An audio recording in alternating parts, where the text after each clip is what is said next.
A straight line capital PQ 65 mm long is inclined at 45 degrees to HP and 30 degrees to VP. The point capital P is 70 mm from both the reference planes and point Q is towards the reference planes. Draw the projections. So here first we will going to draw the XY line and mark VP and HP. The point capital P is 70 mm from both the reference planes. Here reference planes means VP and HP, which is above HP by 70 mm and in front of VP by 70 mm. So this is the meaning.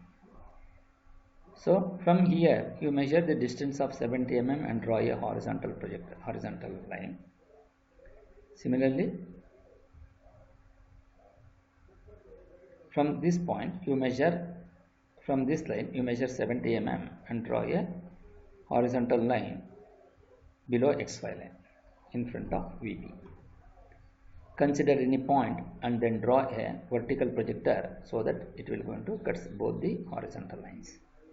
You mark that point as P dash in the front view and P in the top view.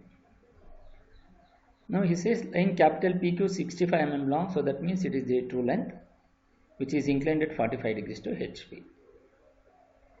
So here, from here it should be down. Why? Because the point capital Q is towards the reference planes. So that means it is towards both HP and VP. That is the meaning.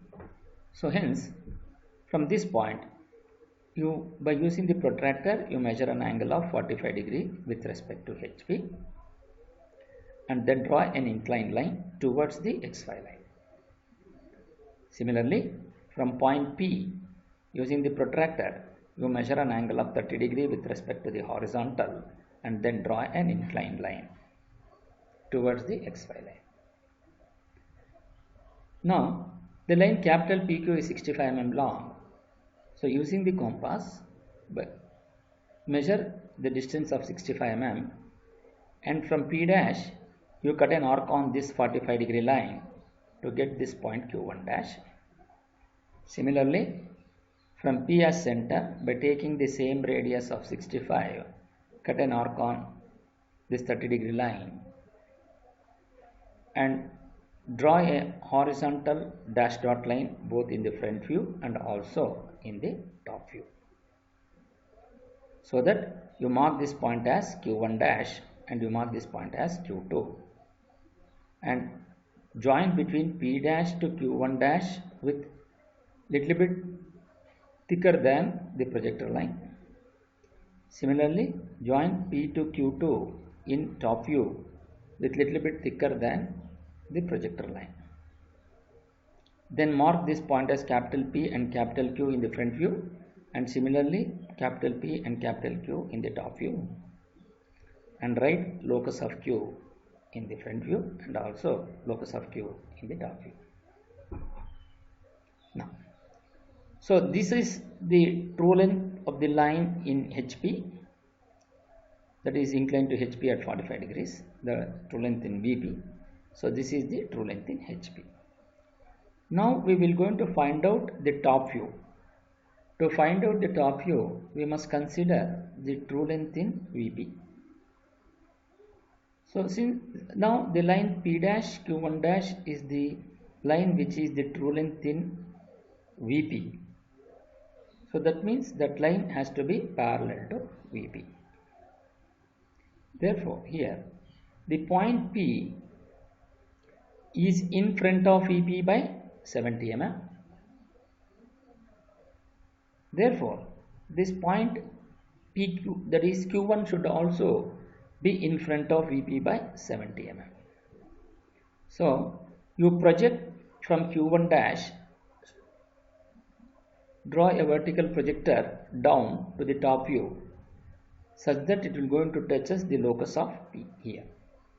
So that means PQ1 will be parallel to VP. That means P is in front of VP by 70 mm and Q1 is also in front of VP by 70 mm. So now PQ1 is the line which is parallel to VP. Since PQ1 is parallel to VP, so you are getting the true length in VP. That is what we have explained here also. PQ1 which is parallel to VP. Now, but actually the top view of the point Q must lie on this locus. So with P as center, by taking the radius of PQ1, which will going to be using the compass, you draw an arc such that this Q1 will going to cut the locus of Q here. So this point will become Q. So name it as small q. Then join P to Q with a dot line and mark this angle as beta. This is the apparent inclination with respect to VP. So that is what we have shown here. P as center, PQ1 at the radius, we draw an arc such that it will going to get this locus and you are going to get the top view. So this is the first step which we have done for finding out the top view and its apparent inclination. Now we will going to consider the front view. We need to find out what is the front view and its inclination alpha. To find the apparent inclination and the apparent length in the front view, we have to consider the true length of the line in the top view. Now we know that the true length in HP, that is PQ2. So this PQ2 should be parallel to HP. Means that the P dash is above HP by 70 mm. Therefore, Q2 dash should also be above HP by 70 mm. But we have P dash, but we don't have Q2 dash. So you project this Q2 to the front view such that Q2 dash is also above HP by 70 mm. That means that line should be parallel to HP. Parallel to HP is seen in VP, so obviously this P dash is above HP by 70 mm. Therefore, Q2 dash should also be above HP by 70 mm. So this will going to be the line which will be the top view of the front view of this true length line. But actually the locus of Q in the front view will not be here, it will be here because due to the presence of this line, which is the line, true length of the line which is inclined to HP at 45 degrees of 65 mm length. Therefore, with P dash as center, by using the compass, you measure the distance from P dash to Q2 dash.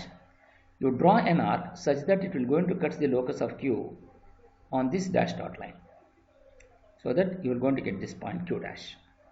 Mark this point as Q dash and join P dash to Q dash with the dot line.